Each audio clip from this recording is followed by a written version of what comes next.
L'horizon s'assombrit à nouveau pour Tariq Ramadan, soupçonné de plusieurs viols. Des accusations qu'il dément. Interrogé ce jeudi par les juges d'instruction, l'intellectuel s'est vu signifier de nouvelles mises en examen pour viol, confirmées en fin de journée à la AFP par M. Emmanuel Marcini, son avocat. Les faits concernent deux femmes interrogées, en février 2019, par la brigade criminelle.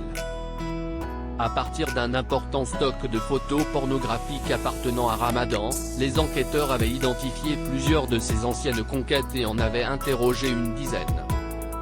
Pour deux d'entre elles qui reconnaissaient des relations consenties, le parquet de Paris avait malgré tout demandé des investigations complémentaires.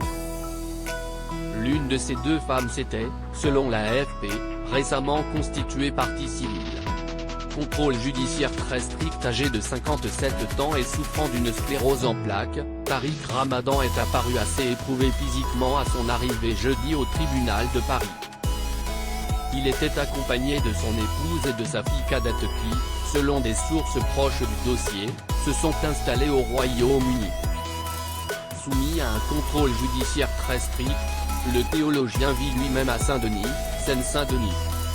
Il avait été convoqué une première fois, le 23 janvier, mais avait fait un malaise, réclamant l'intervention des pompiers et donnant lieu à une hospitalisation. Jeudi, au terme de plusieurs heures d'audition, Tariq Ramadan, accompagné de son avocat, a quitté, très discrètement, le tribunal de Paris, vers 14h45, cherchant à ne pas être reconnu. Sollicité par Libération, M. Marcini n'a pas donné suite. Sous le coup de trois autres plaintes, l'intellectuel musulman était déjà mis en examen dans 3 affaires de viol, 2 en France et 1 en Suisse. Depuis sa remise en liberté en novembre 2018 après 10 mois de détention provisoire, Tariq Ramadan n'avait pas été entendu sur le fond par les juges. Pour sa défense, il a toujours argué que les relations avec ses accusatrices étaient consenties.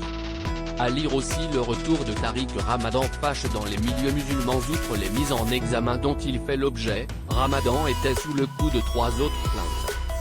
Pour l'une d'elles, émanant de Mounia Rabouge qui l'accuse de plusieurs viols commis entre 2013 et 2014, il a été placé sous le statut de témoin assisté. L'une des plaignantes, surnommée Elvira dont la plainte a été rendue publique fin août 2019, l'accuse d'un viol commis en réunion en mai 2014 à Lyon. Cette femme d'une cinquantaine d'années, ancienne animatrice de radio, ne s'est pas présentée aux convocations de la brigade criminelle, ni de la justice. Selon les éléments de l'enquête qui ont filtré dans la presse, les accusations de la quinquagénaire sont de plus en plus sujettes à caution. En revanche, le volet suisse de l'affaire Ramadan semble actuellement au point mort.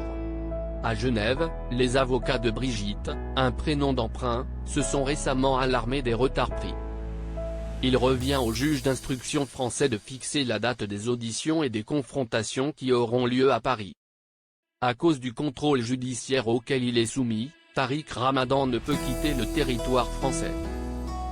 Bernadette Sauvaget.